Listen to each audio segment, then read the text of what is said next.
अब कोई तुम्हारे करीब भी फटक नहीं सकेगा। क्या तुम किसी को राजा दरबार होटल की निगरानी पर मामूर करने का इरादा रखते हो? तुम्हारी हिफाजत के लिए अब ऐसा बंदोबस्त करना नागुज़ीर हो चुका है। तुम बेफिक्र होकर अपनी नींद पूरी करो, बाकी बातें थोड़ी देर बाद होगी। ये कहकर उसने रिसीवर रख दिया। वह मेरे साथ दोहरा खेल खेलना चाह रहा था, मगर मैं भी उसके असल अज़ाइम से बिल्कुल बाखबर था। इसलिए मैंने उसे अपने असल होटल का नाम नहीं बताया था। वो इस होटल का रुख करता तो वीरा के गायब हो जाने के बावजूद उसे यह मालूम हो जाता कि मम्मू अंधेरे एक सफेद फार्म लड़की के साथ वहां पहुंचा था। उसके बाद वो मेरी तरफ से भी मशकूक हो जाता। इससे फोन पर बात करते हुए मैंने सोच लिया था कि जफर को चक्कर देने के लिए वीरा को इसी होटल में बंद हो जाने का मशवरा देकर खुद फौरी तौर पर राजा दरबार होटल में मुंतकिल हो जाऊंगा। जफर के आदमी कितनी छानबीन करते उन्हें यही मालूम होता कि मैं राजा दरबार होटल में अकेला ही पहुंचा था। वीरा पूरे इत्मीनान के साथ स्टार होटल में रुपोश हो सकती थी। एक दूसरे से अलग अलग रहकर हम न सिर्फ एक दूसरे की हिफाजत कर सकते थे, बल्कि कोई बुरा वक्त आने पर बेफिक्र होकर अपना बचाव भी कर सकते थे। इस वक्त तक चाय की आमद के आसार नहीं थे, इसलिए मैं खुद भी बावर्ची खाने की तरफ चल दिया। आज आकर मुझे हैरत हुई कि उस तंग कमरे में बावर्ची खाने का कोई साजो सामान नहीं था। बस 2 गैस के चूल्हे और चंद बर्तन नजर आ रहे थे। यहाँ एक मुकफ्फल अलमारी थी। मेरे इस्तफसार पर क्लर्क ने बताया, हमारे होटल में बस कमरे ही कमरे हैं। मुसाफिरों के लिए खाना और नाश्ता आसपास के होटलों से आता है। यहाँ खाने पीने की एक से एक चीज मिलती है। ये बता रहा है कि वलायती स्कॉच भी आसानी से मिल जाती है। रेड लेबल 600 में और डीलक्स ब्रांड 800 में मिल जाती है। मैंने 2 बोतलों के लिए कह दिया है। तेरा लुकमा दिया। मैंने फौरी तौर पर 2 बोतलों के 1600 रुपए, उसके अलावा 100 रुपए का नोट उसे टिप में दे दिया। इतनी बड़ी बख्शिश मिलने पर वो बेचारा हैरानी के आलम में बार बार सलाम करने लगा। मैं चाय पीकर चला जाऊंगा। मैंने उसके शाने पर हाथ रखकर दोस्ताना अंदाज में कहा, ये यहीं रहेगी। इसका खाना पीना कमरे में पहुंचाते रहना, किसी को मालूम न हो कि ये यहाँ ठहरी हुई है। सस्ते होटलों में रहने वाली अकेली औरत के गिर्द तौबाश मर्द मंडलाना शुरू कर देती है। तुम फिक्र ही ना करो। उसने अपना दाहिना हाथ सीने पर रखकर पूरे खलूस के साथ कहा, मैं यहाँ का 24 घंटे का मुंशी हूँ। बैरों की ड्यूटियां बदलती रहती हैं। मैं खुद मेम साहब का ख्याल रखूंगा। ये बहुत अच्छी और मिलनसार औरत है। मैंने वहीं खड़े खड़े चाय खत्म की। वीरा मेरी और जफर की गुफ्तगू के बारे में जानने के लिए मुस्तरिफ थे, लेकिन इस मुंशी की मौजूदगी में उस मौजू पर बात नहीं हो सकती थी। इसलिए मुझे वीरा के साथ दोबारा अपने कमरे में जाना पड़ा और मैंने उसे ताज़ा तरीन सूरत हाल के साथ ही अपने मंसूबे से भी आगाह कर दिया। चाय जफर की शामत ही आ गई है। उसने चिड़चिड़े लहजे में कहा, तुम्हें भूल कर पिला वजह मेरे पीछे पड़ गया। उसके करीब रहकर तुम उसकी जड़ों पर ज्यादा कारीवार कर सकोगे। इसी इंतजाम में होटल का मुंशी ब्लैक लेबल और ब्लैक टाक स्कॉच की 2 बोतल ले आया। ब्लैक लेबल की बोतल वीरा ने रख ली और मैं ब्लैक टाक की बोतल थैले में डालकर वहां से रवाना हो गया। भीमगन मेरी तहवील में थी, जबकि हमलावरों से छीना हुआ पिस्तौल वीरा के पास था। इस तरह हम दोनों ही अपनी अपनी जगह पर खतरात का मुकाबला करने की पोजीशन में थे। राजा दरबार होटल में भी वीरानी का राज था। शीशे के दरवाजे पर कई तेज दस्तकें देने के बाद कुफल खोला गया। ये ताखीर मेरे हक में सूदमंद थी, क्योंकि होटल वाले मेरी आमद के जरिए पर कोई रोशनी नहीं डाल सकते थे, जबकि जफर मेरे बारे में ज्यादा से ज्यादा तफसीलात जानने की कोशिश करता। किसी दुश्वारी के बगैर मुझे कमरा मिल गया और मैंने दरवाजा पोलट करके बिस्तर पर कब्जा जमा लिया। होटल की छत मुयस्सर आ जाने के बाद मुझे इतना यकीन था कि पिंडी के इस मसरूफ और गुंजान आबाद इलाके में कोई मुहिमजू मेरे कमरे में घुसकर मारधाड़ करने की जुर्रत नहीं कर सकेगा। जो कुछ होना था होटल से बाहर ही होना था। इस ज़हनी यकसोई की वजह से नींद ने बहुत जल्द मुझ पर गलबा पा लिया। मैं अंधेरे में सोया था, इसलिए मुझे खिड़की पर पर्दा वगैरह खींचने का ध्यान नहीं रहा। कमरे की वाहिद खिड़की मशरकी समत पर खुलती थी, इसलिए सूरज चढ़ते ही मेरा कमरा तेज रोशनी से भरता चला गया और कुछ देर बाद ही वो चकाचौंध इतनी बढ़ गई कि मेरे लिए बिस्तर पर पड़े रहना नामुमकिन हो गया। मैं ताज़ा पानी से गुसल करके फारिग हुआ तो होटल का मैनेजर मेरे कमरे में आ पहुंचा। उसकी आंखों से फिक्रमंदी झलक रही थी। चाय जफर के भेजे हुए आदमी ने होटल के अमले से मेरे बारे में बराह रास्त पूछताछ की थी, जिसकी वजह से वो बेचारा खौफजदा था। उसे डर था कि मैं कहीं किसी जुर्म का मुर्तकिब न कर रहा हूँ। ऐसी सूरत में पुलिस की पकड़ दकड़ से उसका होटल बदनाम हो सकता था और शहर के शरीफ लोग वक्ती तफरीह के लिए इधर का रुख करने से गुरेज करने लगते। निचले और मुतवस्सित तबके के नाम नेहाद शुराफा की तफरीह में सिन्फ नाज़िक की शमूलियत के बारे में उसने किसी राजदारी से काम लेने की जरूरत नहीं समझी थी।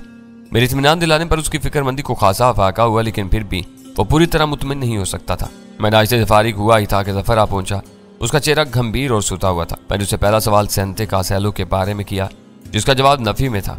मुझे अंदाजा था कि जफर ने अपना राज महफूज रखने के लिए स्पेशल टास्क फोर्स के चीता अफराद को सेंते की तलाश में लगाया होगा। मैंने उसे गुमराह करने के लिए जो कहानी तराशी थी उसकी बिना पर मुझे पूरा यकीन था कि जफर की तलाश सिर्फ इस्लामाबाद तक ही महदूद रही होगी। वाकयात की कड़ियां निशानदही कर रही थी कि रूही के गेस्ट हाउस पर यलगार करने वाले अफराद उसी के भेजे हुए थे, लेकिन वो खुद को मासूम जाहिर कर रहा था, इसलिए उसके इस्तफसार पर मुझे वो कहानी एक बार फिर थुरानी पड़ी। मैंने अपनी किसी भी बात से उस पर कोई शुबा नहीं होने दिया, बल्कि उसके उसी नजरिए से इत्तेफाक राय का इजहार करता रहा जो सैंते के नामालूम दुश्मनों की निशानदेही करता था। तो उसने बातों ही बातों में नहायत चालाकी के साथ ये भी दरियाफ्त किया कि मेरी पिंडी और इस्लामाबाद आमद के बारे में कौन लोग वाकिफ थे। मेरी सलामती के लिए उस सवाल का जवाब नहायत आम था। फिंगरप्रिंट्स की यकसानियत को नजरअंदाज करने के बाद हर एतबार से यह साबित हो रहा था कि वो जफर नहीं था, बल्कि उसके रूप में कर्नल जैसी जोन्स का आदमी अल्बर्टो था, जो डेविड स्टार नामी यहूदी कौम परस्त तंजीम के लिए काम कर रहा था। पाकिस्तान जैसे मुल्क में इसके लिए अपनी सलामती और बका का मसला बहुत नाजुक था। अगर उसे मेरी तरफ से जरा भी शुबा हो जाता तो वो बेदरेग मेरा सफाया कर डालता। मैंने उसे बताया कि वीरा और गजाला के अलावा अव्वल खान को भी मेरे सफर का इल्म था।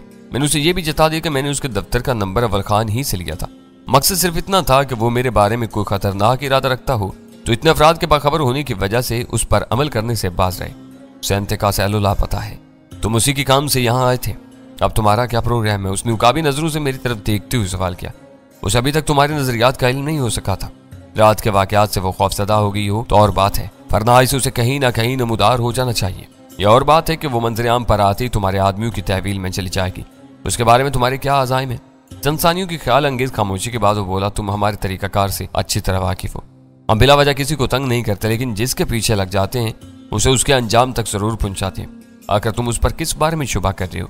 फफीरा के साथ मिलकर क्या करना चाहती है? इन सवालात के जवाब दिए बगैर तुम मुझे उसके कत्ल पर कायल नहीं कर सकते।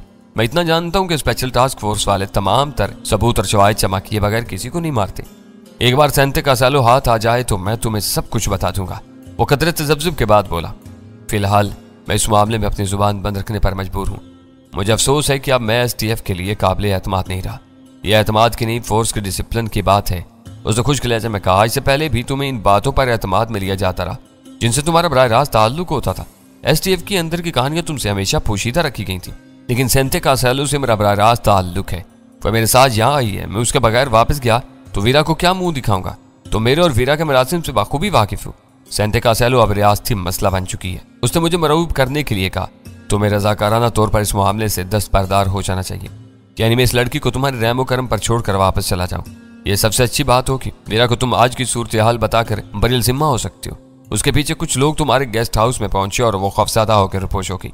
वो बहुत सीधी और फितरी कहानी होगी।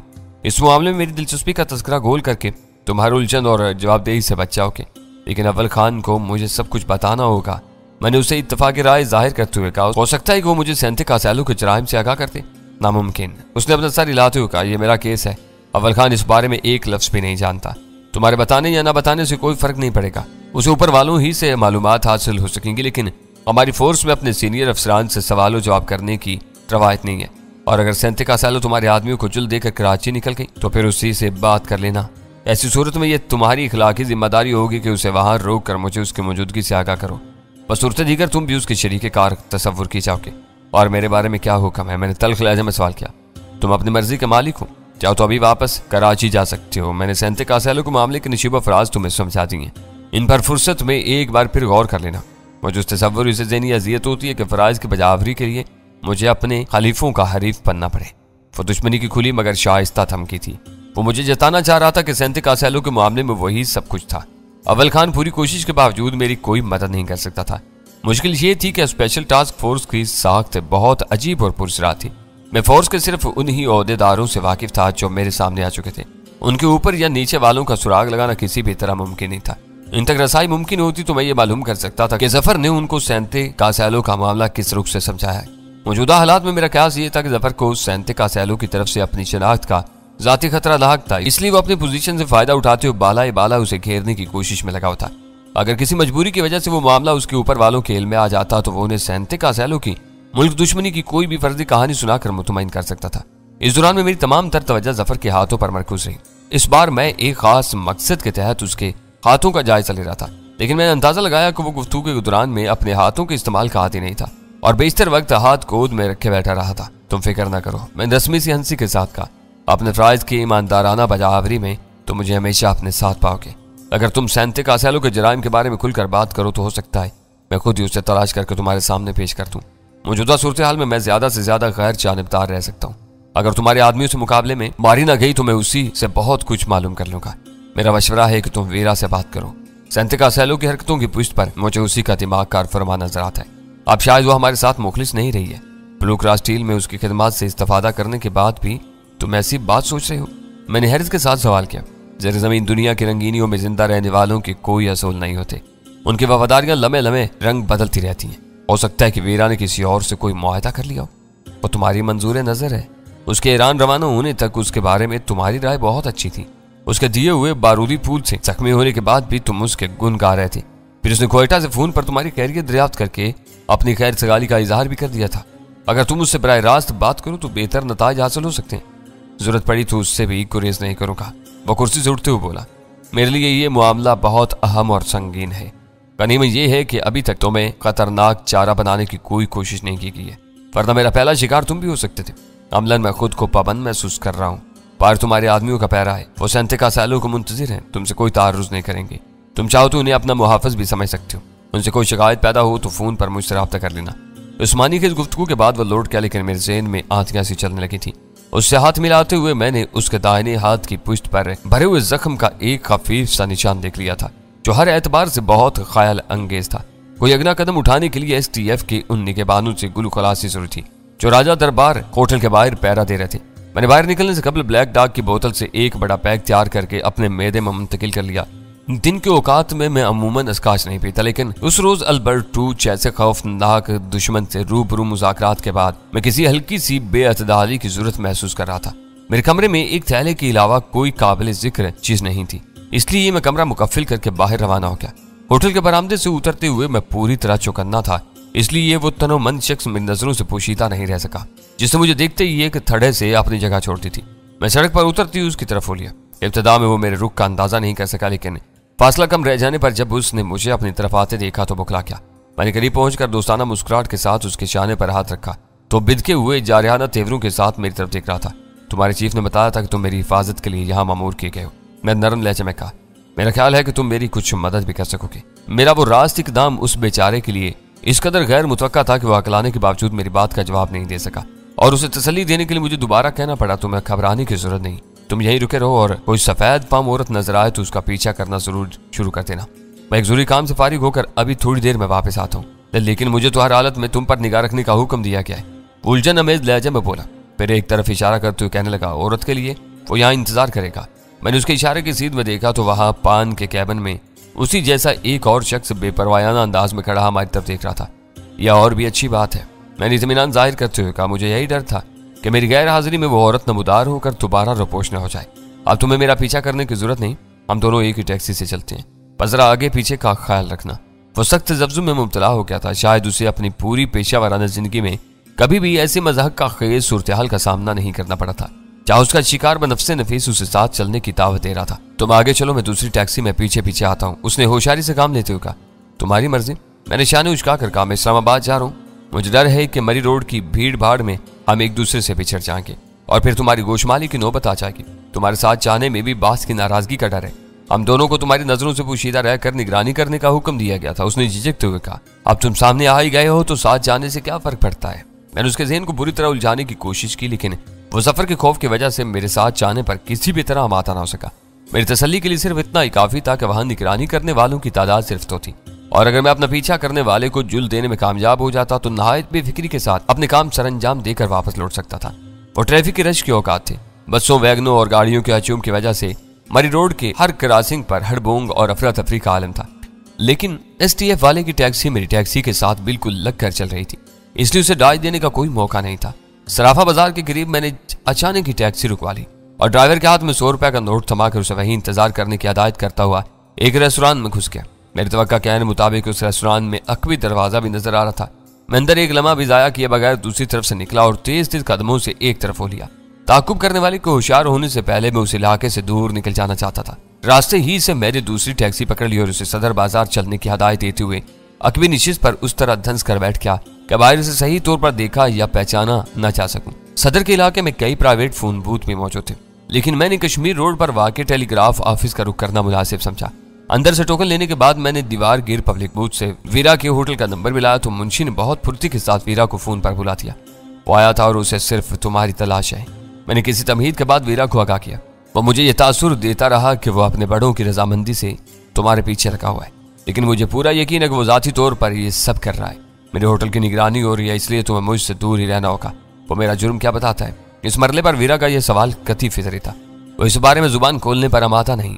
आज मैंने उसके दाहिने हाथ की पुष्ट पर एक निशान देखा है जो आम साबित हो सकता है। मैं अब किसी प्लास्टिक सर्जन से मिलकर स्किन ग्राफ्टिंग के बारे में कुछ मालूमात हासिल करनी चाहता हूँ। इस मुलाकात से शायद फिंगरप्रिंट्स का मामला भी हल हो जाए। उसके फिंगरप्रिंट्स का राज खुल जाए तो वो बदतरीन मुदाफाना पोजीशन में आ जाएगा। हो सकता है कि वो अपनी जगह छोड़कर फरार होने पर मजबूर हो जाए। वीरा की आवाज पुरजोश होगी। मैं उसे भागने का मौका नहीं दूंगा। मैंने पुरअज़म लहजे में कहा, उसे घेर कर ऐसी जगह मारूंगा जहां उसे पानी भी नहीं मिल सकेगा। इस वक्त तक तुम्हें बहुत मोहतात रहना होगा। मेरी फिक्र न करो, मैंने होटल के मुंशी को शीशे में उतार लिया है। वो उनके अलावा मेरी तमाम जरूरियात कमरे ही में पूरी हो रही हैं। वो कहका मार कर बोली, वैसे मैं तुम्हारी मुस्तकिल मजाजी की मुतरिफ हो गई हूँ।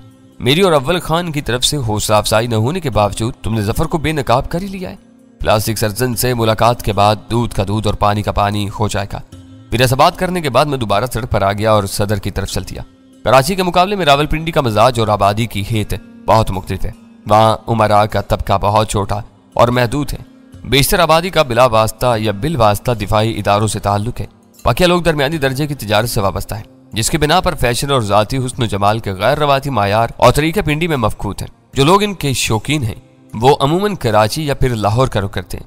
3 डॉक्टरों से रुजू करने के बाद मुझे उस तलख हकीकत का इदराक हुआ कि पिंडी के कंबाइंड मिलिट्री हॉस्पिटल के अलावा पूरे शहर में सिर्फ 2 प्लास्टिक सर्जन थे और वो भी हादसात का शिकार होने वालों का इलाज करते थे। मैं दोपहर के बाद हार्ले स्ट्रीट पर एक प्लास्टिक सर्जन से उसकी अकामत गाह पर मिलने में कामयाब हुआ तो मेरी आमद का मुद्दा सुनकर हैरान रह गया। मुझे उससे किसी मरीज का इलाज नहीं करवाना था, बल्कि उसकी जिल्द की तब्दीली के बारे में सिर्फ उसकी पेशा वाराना राय मालूम करनी थी, जिसके लिए मैं उसका मुआवजा अदा करने के लिए तैयार था। उसने इज्जत के साथ मुझे अपनी स्टडी में बिठा लिया, जहां उसकी पेशा वाराना हवाला जाती किताबों से कई दीवारगीर अलमारियां भरी हुई थी। उसने पेचीदा और शकील फनी इस्तिलाहात के सहारे अपनी गुफ्तगू का आगाज किया तो बेशतर बातें मेरे सर पर से गुजर गईं, लेकिन मैं पूरे तहम्मुल के साथ उसकी गुफ्तगू में अपनी दिलचस्पी का इजहार करता रहा और उसकी गुफ्तगू में लम्हा बलम्हा रवानी आती चली गई। अलबत्ता मैं ब्लड ग्रुप, टिश्यूज की मैचिंग और दीगर मोटी मोटी बातों के अलावा कुछ नहीं समझ सका। इस प्लास्टिक सर्जन की वो तमहीदी तकरीर खासी तोलानी साबित हुई। मालूम होता था कि उसे अपने दिल की बरसों की बढ़ास निकालने के लिए एक ऐसा शिकार मुयस्सर आ गया था जो अपने वक्त के ज़ाया का मुआवजा भी अदा करने पर अमाता था। लेकिन जब तमहीद और आम असूलों का बयान खत्म करने के बाद उसने इंसानी जिल्द की तब्दीली के अमली इम्कानात पर रोशनी डालनी शुरू की तो मुझे ये जानकर खुशी हुई कि उस मरले पर उसका बयान काबिल फहम हो चला था। मेरे मुतअद्दिद सवालात के जवाब में जो सूरत हाल वाज़ेह हुई वो कुछ यूं थी कि चंद बुनियादी तिब्बी लवाज़म पूरे होने की सूरत में एक जिंदा इंसान की जिल्द दूसरे जिंदा इंसान की जिल्द की जगह पेवंद कारी के लिए इस्तेमाल की जा सकती थी। सुनकर देने वाली या बेहोश करने वाली अदवायात के इस्तेमाल के बावजूद वो अमल दोनों फरीकों के लिए खासा अजियतनाक हो सकता था। झुलस जाने या किसी हादसे का शिकार होने की सूरत में ज़ाहिरी बदनुमाई को छुपाने के लिए ऐसी तिब्बी इमदाद अमूमन नागुज़ीर होती है और इस मकसद के लिए मरीज ही के कोहनों, रानों या दीगर हिस्सों की जिल्द काट कर ज़ाया शुदा जिल्द की जगह जोड़ दी जाती है। लेकिन बिला किसी जरूरत 2 सेहतमंद अफराद की जिल्द की बाहिमी पेवंदकारी खासी बेरहमाना साबित हो सकती है और इसके लिए सर्जन का इंतहाई दर्जे मुशाक होना जरूरी है। मैं बात को घुमा फिरा कर उंगलियों और हथेलियों की खाल की तब्दीली की तरफ लाना चाह रहा था, लेकिन उस प्लास्टिक सर्जन के रवैये को देखते हुए मैंने वो इरादा तर्क कर दिया।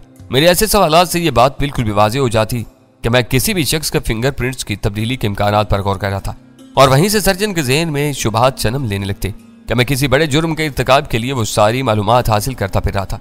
मैं उस प्लास्टिक सर्जन के पास 1.5 घंटा गुजारने के बाद वहां से रुखसत हुआ तो मुझे पूरा यकीन हो चुका था कि कर्नल जैसी जोन्स ने जफर के साथ वहशियाना सलूक करते हुए उसके दोनों हाथों और उंगलियों की खाल उतरवा कर अल्बर्टो के हाथों पर चढ़वा दी होगी। इस शुबा नहीं कि उस अमल में अल्बर्टो को भी सबर आजमात तकलीफ से गुजरना पड़ा होगा, लेकिन उसके सामने कोई बहुत बड़ा मकसद रहा होगा जिसने उसे वो अजियत सहने का हौसला दिया होगा, जबकि जफर को कुर्बानी का बकरा बनाया गया था। इम्कान यही था कि उसके हाथों की जिल्द उतारने के बाद उसे बेदर्दी के साथ मौत के घाट उतार दिया गया और उसकी जगह अल्बर्टो को जफर के रूप में पाकिस्तान भी भेज दिया गया। नकली जफर या अल्बर्टो के दाहिने हाथ की पुष्ट पर नजर आने वाला लंबा और बारीक सा निशान ऐसी प्लास्टिक सर्जरी का खुला सबूत था और मुझे पूरा यकीन था कि माहिराना तिब्बी मुआयने के नतीजे में उसके दोनों हाथों पर सर्जरी की वो अलामात दरियाफ्त की जा सकती थी। उन इंकिशाफात के बाद मेरे दिल में नकली जफर के खिलाफ कहरो खजब का लावा खोलने लगा। हार्ले स्ट्रीट से मैं दोबारा टेलीग्राफ ऑफिस पहुंच गया। अंदरून मुल्क और बैरून मुल्क फोन करने की उम्मीदवार मर्दों और औरतों का खासा हजूम था। वहां कुछ वक्त गुजारने के बाद मुझे अंदाजा हुआ कि इस शहर में ऐसे घरानों की तादाद बहुत ज्यादा थी जिनके सरबरा अपनी रोजी कमाने के लिए बाल बच्चों को छोड़कर मशरकी वस्ता के मुख्तलिफ मुल्कों में गए हुए थे और उनकी औरतें अपने सरताजों की आवाज सुनने की उम्मीद में उस सरकारी पब्लिक कॉल ऑफिस में इंतजार की घड़ियां गिन रही थी। थोड़ी देर में मेरा दिया हुआ नंबर पुकारा गया और मैंने 2 नंबर बूथ का दरवाजा बंद करके रिसीवर उठा लिया। सफर पर हाथ डालने का वक्त आ गया है। मैंने अव्वल खान की आवाज सुनने के बाद कहा, अब वो तुम्हारे टास्क फोर्स में एक दिन भी नहीं गुजार सकेगा। मालूम होता है कि वो किसी जोंक की तरह तुम्हारे दिमाग से चिमट गया है। मैं कहता हूँ कि उसे भूल जाओ, वरना हम दोनों के मरासिम में फर्क आ जाएगा। वो स्पेनिश जुबान जानता है लेकिन उससे अनजान बनता रहता है। उर्दू मुहावरों के मामले में वो बिल्कुल सिफर है और अब वो वीरा के खून का प्यासा हो रहा है, क्योंकि उसने अचानक ही बा मुहावरा स्पेनिश जुबान में उसे पहचान लेने का दावा करके उसका भांडा फोड़ दिया है। मैंने कहा, अब मैं उसे हरगिज नहीं भूल सकता। तुम फिंगरप्रिंट्स की रिपोर्ट को मुसलसल नजरअंदाज करते आ रहे हो। अव्वल खान का लहजा खुश्क था। आज मैंने उसके दाहिने हाथ की जिल्द पर ऑपरेशन का निशान देखने के बाद एक प्लास्टिक सर्जन से माहिराना राय ली है, अल्बर्ट टू की है, और उसके हाथों पर सर्जरी करके जफर की खाल का पेबंद लगाया गया। ये नामुमकिन है। अव्वल खान की आवाज बुलंद आहंग खुद कलामी के अंदाज में हो गई थी। अभी तक वह पूरे एतमाद के साथ मैदान में डटा हुआ है। अगर तुमने फौरन उस पर हाथ डालने का बंदोबस्त न किया तो खतरे की पनक पाते ही वो रिपोश हो जाएगा और हम हाथ मलते रह जाएंगे। अगर तुम्हारी हर बात दुरुस्त मान ली जाए तब भी ये काम इतना आसान नहीं है। मैं कराची में बैठकर उसके खिलाफ कोई कार्रवाई नहीं कर सकता। मुझे ऊपर वालों से जाती राब्ते करने होंगे। इधर ट्रेड लाइन के मामलात बहुत उलझे हुए हैं। सब कुछ कब्जे में आ जाने के बावजूद मैं वहां उलझा हुआ हूँ। इसका मतलब है कि तुम फौरी तौर पर पिंडी नहीं आ सकते। अगर मैंने कोई कदम उठाया और मेरा वार ऊंचा पड़ गया तो वो मैदान छोड़कर भाग जाएगा। उसका भाग निकलना ही उसके खिलाफ सबसे बड़ा सबूत होगा। वो फोर्स में दोबारा लौटने की जुर्रत नहीं कर सकेगा और तुम भी STF से उसके इखराज के दर पे हो। शायद तुम इस वक्त ज़हनी प्रागंदगी का शिकार हो। मैंने बदमज़गी के साथ कहा। अभी तक मुझे उसकी असलियत पर शुबा था, जो अब पाए सबूत तक पहुंचा हुआ नजर आ रहा है, लेकिन हम अब भी उसके अज़ाइम से लाइल्म हैं। वो पाकिस्तान क्यों भेजा गया? STF में शामिल होकर वो कौन से मकासद हासिल करना चाहता है? क्या उसके मजीद कितने मददगार हैं? वो भाग गया तो हमें इन सवालात के जवाबात नहीं मिल सकेंगे। हो सकता है कि उसकी रुपोशी के बाद उसका नंबर 2 उसके मिशन की सरबराही संभाल ले। इन तमाम इम्कानात की बेकुनी के लिए हमें उसके गिरबान पर हाथ डालना होगा।